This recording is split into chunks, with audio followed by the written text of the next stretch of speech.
hari ini kita sedang digiring apakah hidup kita ketika sholat berjamaah betul untuk akhirat hanya sebagai status orang Islam saja, berjamaah di masjid, ketika sholat Jumat, ketika Idul Fitri, Idul Adha.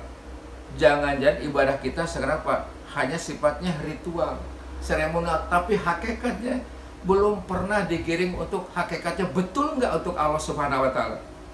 Sehingga Allah peringatkan hari ini kita tidak bisa berjamaah sholat Jumat, bahkan sebentar lagi kita tidak akan bisa berjamaah sholat Idul Fitri. Jangan-jangan kita kumpulnya itu apa? Hanya ritual, tapi tidak berkumpul membangun gimana bangun Islam yang bagus, supaya aturan Allah berjalan, didukung rame-rame. Ternyata kita sepertinya Pak hanya kumpul ritual. Itu sampai di sini oleh Allah. Watah sabum jamiah wa qulub bersatu, banyak kelihatan bersatu hatinya masing-masing. Waktu Jumat kumpul, ya kayak bersatu. Tapi begitu pulang ke rumah nggak pernah mikirin Islam. Yang dipikir hanya keluarga, istri, anak, nggak pernah mikirin Islam. Itu ya sedang Allah berikan pelajaran. Jangan sampai kumpulnya itu pastinya tidak bermanfaat. Makanya Allah coba bangun dulu keluarga di rumah. Sekarang silakan sholat tarawih di rumah, berjamaah di rumah. Kenapa? Jangan-jangan Pak di rumah kita sendiri Pak belum jadikan contoh yang paling bagus.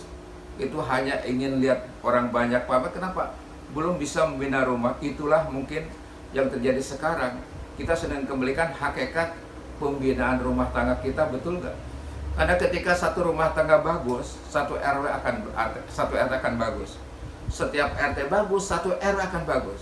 Setiap RW bagus, satu RW akan bagus. Ternyata Pak, membangun umat itu Pak dari keluarga. Itulah hikmah hari ini kita disuruh ibadah di rumah. Termasuk kalau kita perhatikan keputusan Majelis Ulama dari Depok, pejabat Depok, ahli kesehatan di Depok, saya memutuskan Pak, hari ini tidak ada sholat di masjid Idul Fitri atau termasuk di lapangan. Padahal sebetulnya hakikat sholat Idul Fitri itu kalau lihat hadis dari Ummu Atiyah, itu hakikatnya adalah syiar kepada umat supaya Pak kelihatan. Kalau ini namanya sofos itu. Karena kalau kita lihat dalam hadis Ummu Atiyah, amarna, dia berkata amarna Rasulullah nyuruh saya ayah haruja supaya keluar, termasuk awatik, orang yang hamba, termasuk orang yang khuyad, orang yang sedang haid. Kenapa? Gadis pingitan supaya keluar untuk menunjukkan adanya kebersamaan. Tapi dia harus wa'tajil, harus menjauhkan tidak sholat, karena larang sholat kena legemen. Tapi lihat kondisi seperti ini, gimana aturannya? Ternyata ketika kita sudah kena madarat, maka ad-daruratu tubihul mahdurah. Ketika sudah kena madarat, yang wajib saja, yang haram saja boleh kita diperkecil atau diminimalkan, dilanggar ketika ada bahaya. Contohnya, babi itu haram. Tapi kita di hutan nggak ada makanan, kalau nggak makan babi, kita akan mati. Makan babi adalah darurat padahal haram, karena supaya kita tidak mati. Hari ini juga sama. Kalau memang ketika kita kumpul berjamaah akan meninggal lewat Idul Fitri, Idul Adha, lewat sholat Jumat, menjadi darurat, maka meninggalkannya tidak menjadikan kehilangan pahala. Kenapa? Karena kondisi adalah darurat.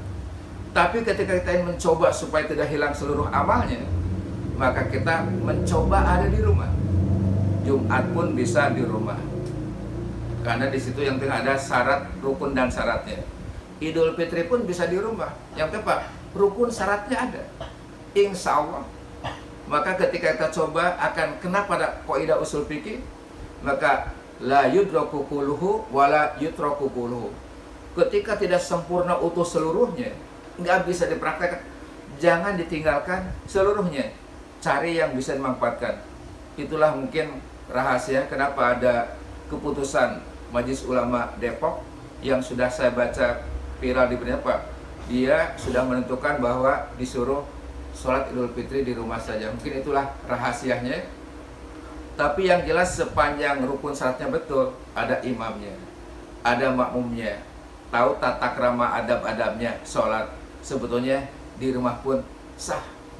kalau ketika di luar akan timbul kematian, menghindari kematian, karena sesuai dengan aturan yang sudah didapat oleh para ahli.